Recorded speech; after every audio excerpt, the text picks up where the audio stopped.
subtema 2, pembelajaran ke-1.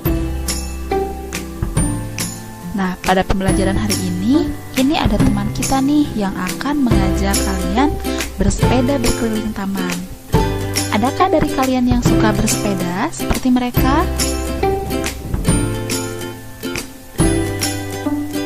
Kalian tahu tidak, kalau bersepeda itu merupakan salah satu kegiatan yang memanfaatkan gerak anggota tubuh loh.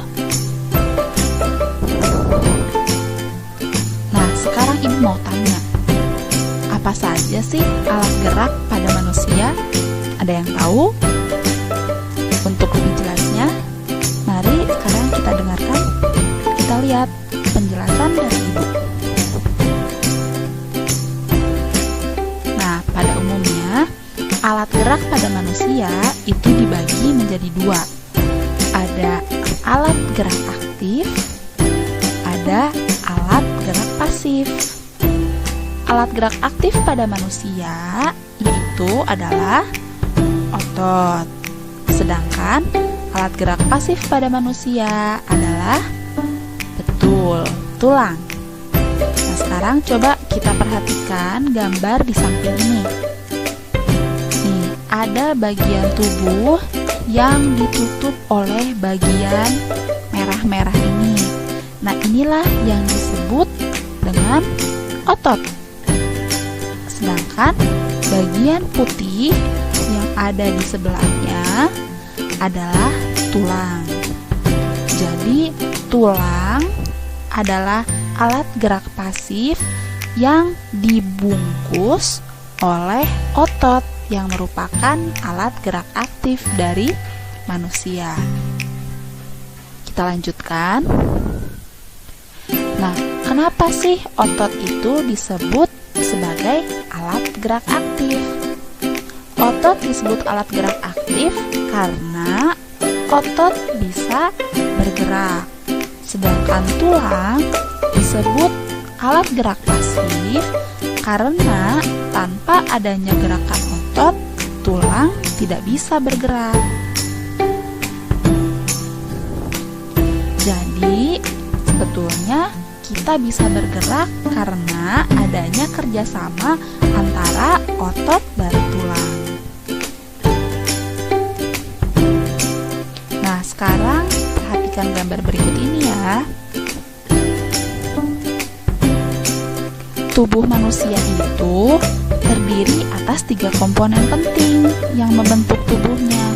Yang pertama ada tulang, yang kedua ada otot, dan yang ketiga ada sendi. Untuk hari ini kita akan bahas dulu mengenai tulang manusia. Nah, jumlah tulang pada manusia itu berbeda. Pada bayi ada 300 buah tulang, sedangkan pada orang dewasa itu hanya memiliki 206 buah tulang. Nah, kenapa sih ketika dewasa jumlah tulang kita lebih sedikit daripada ketika kita bayi? Karena pada waktu kita tumbuh nanti, tulang-tulang yang ada pada bayi itu akan saling menyatu menjadi sebuah tulang, yang akhirnya pada saat ketika kita dewasa, tulangnya itu hanya tinggal 206 buah. Kita lanjutkan ya. Nah, sekarang rangka manusia itu dikelompokkan menjadi 3 bagian utama. Yang pertama itu adalah bagian tengkorak, ini bagian kepala. Yang kedua adalah bagian badan atau disebut juga rangka badan. Nah, yang ketiga adalah rangka anggota gerak yang terdiri dari anggota gerak bagian atas, yaitu tangan, dan anggota gerak bagian bawah, yaitu kaki. Nah, sekarang kita perhatikan penjelasan perbagiannya ya. Nah, kita mulai dari rangka kepala atau kita sering sebut juga sebagai tengkorak. Jadi, tengkorak ini tersusun dari beberapa tulang, dan tulangnya itu adalah tulang pipih. Fungsinya apa? Fungsinya itu sebagai tempat pembentukan sel darah merah, dan selain itu tengkorak juga berfungsi untuk melindungi organ yang paling penting yang ada di dalam kepala kita, yaitu otak. Nah, pada rangka kepala ada beberapa tulang penyusun. Ada tulang ubun-ubun, ada tulang dahi, ada tulang hidung, tulang rahang atas, tulang rahang bawah, tulang pipi, tulang baji, tulang pelipis, dan tulang kepala belakang. Sekarang kita lanjutkan ke bagian selanjutnya ya. Nah, tulang ini disebut dengan rangka badan. Rangka badan terbagi menjadi 5 kelompok. Yang pertama, ada ruas-ruas tulang belakang yang ada pada punggung kita. Kemudian selain itu ada juga tulang rusuk. Tulang rusuk menempel pada tulang dada. Selain itu ada juga tulang gelang bahu. Nah, pada tulang gelang bahu itu ada 2 tulang, yaitu ada tulang belikat di bagian belakang dan ada tulang selangka di bagian depan. Selain itu juga ada tulang gelang panggul. Nah, tulang gelang panggul ini nanti yang akan menggabungkan antara rangka atas dengan rangka bagian bawah. Nah, rangka badan itu tugasnya apa? Rangka badan itu tugasnya untuk melindungi organ penting yang ada pada tubuh kita, seperti jantung yang ada pada bagian kiri tubuh kita, kemudian paru-paru, dan juga organ reproduksi. Nah, sekarang kita lihat kelompok tulang yang terakhir, yaitu rangka anggota gerak. Nah, rangka anggota gerak ini dibagi 2. Ada rangka anggota gerak bagian atas, yaitu berupa tangan. Ada anggota gerak bagian bawah, yaitu kaki. Nah, pada rangka anggota gerak bagian atas itu terdiri dari beberapa tulang, yaitu tulang lengan atas, ada tulang penunggil, ada tulang hasta, tulang pergelangan tangan, tulang telapak tangan, dan tulang jari tangan. Sedangkan pada anggota gerak bagian bawah itu ada tulang paha, tulang tempurung lutut, tulang kering, tulang betis, tulang pergelangan kaki, tulang telapak kaki, dan yang terakhir adalah tulang jari kaki. Nah, rangka anggota gerak bagian atas ini berfungsi untuk mengambil, memegang, dan menyentuh benda. Sedangkan rangka anggota bagian bawah memungkinkan manusia bisa berjalan, berlari, atau bersepeda. Nah, sekarang Ibu punya 2 gambar di sini. Coba kalian perhatikan baik-baik. Ada orang yang sedang bermain sepeda, ada juga orang yang sedang mengendarai motor.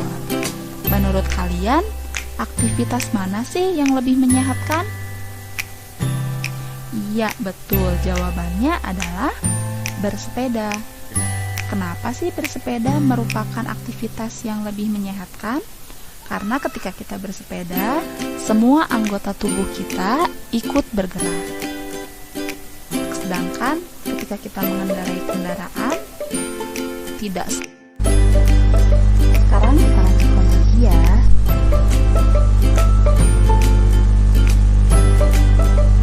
Nah, tadi kesimpulannya kan bersepeda lebih menyehatkan daripada mengendarai kendaraan bermotor. Nah, sekarang kalian tahu tidak sih apa manfaat dari bersepeda?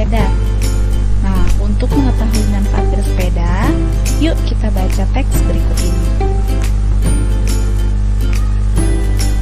Bersepeda merupakan kegiatan yang menyenangkan sekaligus menyehatkan. Sepeda bisa dikatakan sebagai alat transportasi darat yang murah, praktis, dan mudah dikendarai. Banyak orang memanfaatkan sepeda untuk pergi ke kantor, sekolah, pasar, dan lain-lain. Sepeda juga ramah lingkungan karena tidak menggunakan bahan bakar minyak sehingga tidak menimbulkan polusi. Selain itu, dengan bersepeda juga dapat menjaga dan meningkatkan kesehatan tubuh kita. Bersepeda dapat mengencangkan otot-otot tubuh. Bersepeda tidak hanya melibatkan bagian kaki saja, bahkan banyak orang yang menganggap bersepeda hanya dapat mengencangkan otot-otot bagian betis dan paha saja. Namun sebenarnya bersepeda merupakan latihan fisik yang hampir melibatkan setiap bagian tubuh. Selain memperkuat otot-otot bagian kaki dan paha, bersepeda secara rutin juga akan mengencangkan otot-otot bagian belakang, pinggul, dan lengan. Jika bersepeda secara rutin, kesehatan jantung kita akan tetap terjaga. Selama bersepeda, jantung berdetak lebih cepat dari biasanya. Efek positif terhadap jantung ini tentunya juga akan membawa efek-efek positif lainnya, seperti melancarkan peredaran darah dan oksigen. Dengan demikian, kita bisa terhindar dari munculnya gangguan-gangguan yang berkaitan dengan jantung dan peredaran darah dalam tubuh. Salah satu pilihan yang bijak untuk menjaga stamina dan daya tahan tubuh adalah dengan bersepeda. Bersepeda secara rutin dapat meningkatkan stamina dan daya tahan tubuh. Hal ini akan membuat kamu selalu bugar dan berenergi setiap harinya. Bersepeda juga merupakan olahraga yang dapat membakar kalori dalam tubuh. Oleh karena itu, bersepeda dapat menurunkan berat badan. Timbunan lemak-lemak di dalam tubuh kita yang menyebabkan kegemukan akan terbakar dan lambat laun akan hilang. Tubuh kita pun akan kembali menjadi ideal. Oleh karena bisa membakar kalori dalam tubuh, maka bersepeda juga dapat menurunkan risiko terkena penyakit diabetes. Penyakit diabetes disebabkan karena tingginya kadar gula dalam darah. Kadar gula dalam darah bisa tinggi karena gula atau glukosa yang kita konsumsi setiap hari di dalam tubuh akan berubah menjadi kalori dan tidak mampu kita ubah menjadi energi. Timbunan kalori tersebut akan memicu meningkatnya kadar gula dalam darah. Adapun penyakit diabetes sendiri bisa menjadi penyebab munculnya penyakit-penyakit lainnya seperti jantung, stroke, kulit, mata, ginjal, dan penyakit lainnya. Manfaat bersepeda lainnya adalah mengurangi stres. Seperti yang telah dijelaskan di atas, bahwa bersepeda merupakan kegiatan olahraga yang menyenangkan. Bersepeda memberikan hiburan tersendiri bagi kita. Pada waktu pagi dan sore hari, untuk bersepeda sambil melihat-lihat indahnya pemandangan dan suasana sekitar cukup efektif untuk mengurangi stres. Nah, setelah membaca teks di atas, dapatkah kalian menemukan ide pokok dari setiap paragraf tersebut? Nah, di sini Ibu akan memberikan 5 langkah cara menemukan ide pokok. Yang pertama, kalian baca dulu seluruh paragrafnya dengan cermat. Kemudian, yang paling penting kalian harus cermati kalimat pertama hingga kalimat terakhirnya. Setelah itu, kalian baca kalimat demi kalimat sampai kamu menemukan ide pokok paragraf. Dalam satu paragraf, ide pokok itu biasanya terletak di awal, bisa juga di akhir, atau di awal dan di akhir paragraf. Nah, nanti setelah kalian temukan ide pokoknya, kalian tandai setiap ide pokok tersebut. Bisa kalian garis bawahi atau misalnya kalian tebalkan menggunakan stabilo. Setelah itu, kalian juga tandai info penting dalam tiap paragraf. Nah, itu cara untuk menemukan ide pokok dalam setiap paragraf. Nah, sekarang kita coba yuk mencari ide pokok pada paragraf pertama dari teks bersepeda yang tadi telah kita baca. Nah, ternyata ide pokok pada paragraf pertama dari teks bersepeda tadi itu ada di awal kalimat, yaitu bersepeda merupakan kegiatan yang menyenangkan sekaligus menyehatkan. Nah, sedangkan kalimat-kalimat selanjutnya itu disebut kalimat penjelas.